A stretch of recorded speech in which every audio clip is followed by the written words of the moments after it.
caught on surveillance video that has everyone asking, what the heck is that thing?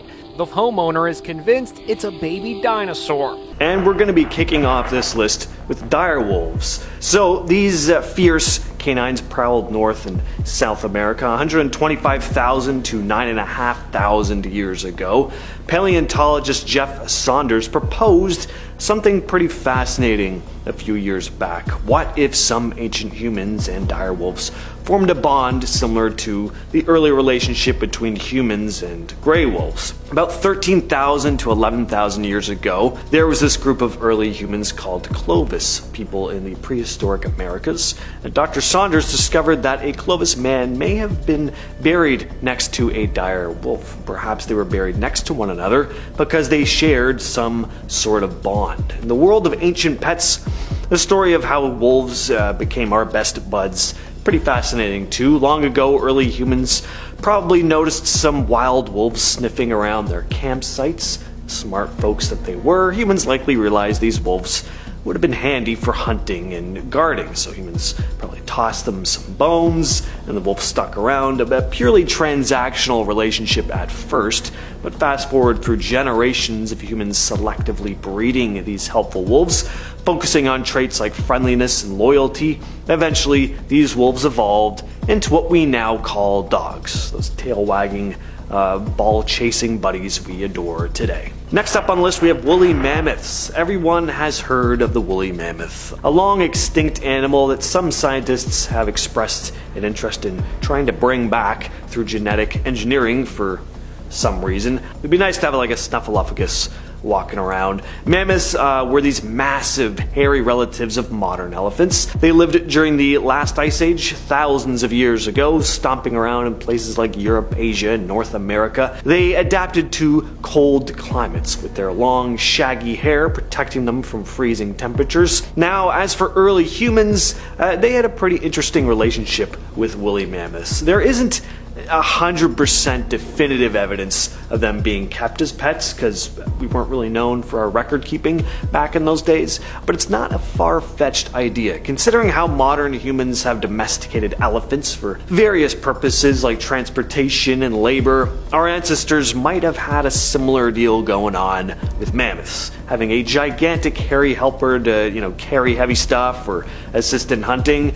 It's not too different from how elephants were used later on. These creatures were probably crucial for early human survival. Their meat provided a massive food source. Their bones and tusks were used for tools and shelter. The idea of humans riding them into battles or using them to haul goods isn't completely outlandish, given their strength and size. And at number 8, we have the thylacine, aka Tasmanian tigers. These now extinct creatures had a dog-like body, sandy fur, and distinctive dark stripes across their back, hence the tiger part of their nickname. Thylacines were unique marsupials, carrying their young in a pouch, resembling a weird blend of a dog and a kangaroo. They were native to Tasmania, an island state of Australia, and they were the largest known carnivorous marsupials of modern times. Their extinction was the result of a mix of factors: hunting, habitat destruction, and disease introduced by European settlers. Back in the day, people thought thylacines were a threat to livestock, so they were ruthlessly hunted down. Turns out they weren't much of a threat at all. In fact, their diet mainly consisted of small animals like wallabies and birds. But as much as they were hunted, there were some folks back in the day who were like, hey, why not keep one as a pet? There are historical accounts of thylacines being kept in captivity. Now, this wasn't as simple as adopting a stray cat.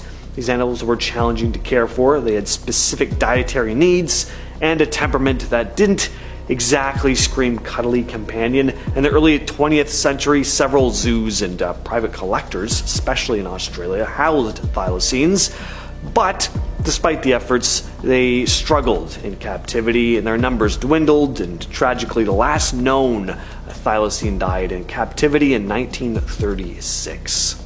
Next, we have glyptodons. Glyptodons were massive and heavily armored creatures that walked the earth around 2.5 million to 10,000 years ago. A beast resembling an oversized armadillo with a thick, tough shell covering its body. They were part of the Glyptodontidae family related to modern armadillos. They were herbivores, munching on plants and shrubs. Their shells were made of bony plates, acting like natural body armor, protecting them from predators. Some glyptodons grew as large as a small car, with lengths reaching up to 11 feet. Scientists believe that glyptodons likely used their shells for defense against predators like saber-toothed tigers and short-faced bears.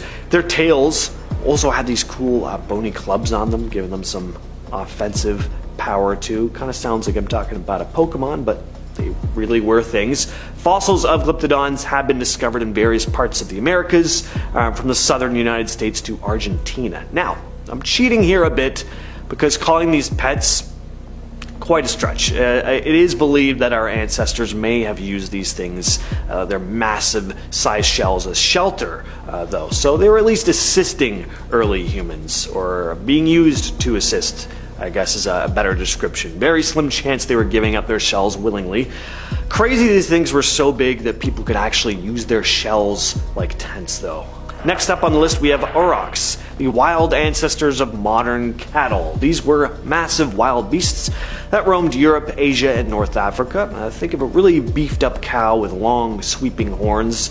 Our early ancestors figured out that these animals were pretty handy. They hunted them for meat, used their hides for clothes and shelter, but more importantly, they also used these animals. This is where domestication comes in. It wasn't an overnight thing. People started by observing these aurochs. They started by observing them, their habits, what they ate, how they behaved, and over generations, humans selectively bred the tamer ones, favoring those that were less aggressive and easier to handle. Slowly but surely, they managed to turn these wild aurochs into something more manageable. The early version of cattle as we know them today. The last known auroch died in 1627. Their domestication was a game changer for humanity, though they provided a steady supply of meat, milk, leather, bones for tools, and they helped early human communities become more stable, enabling them to settle in one place rather than constantly roaming around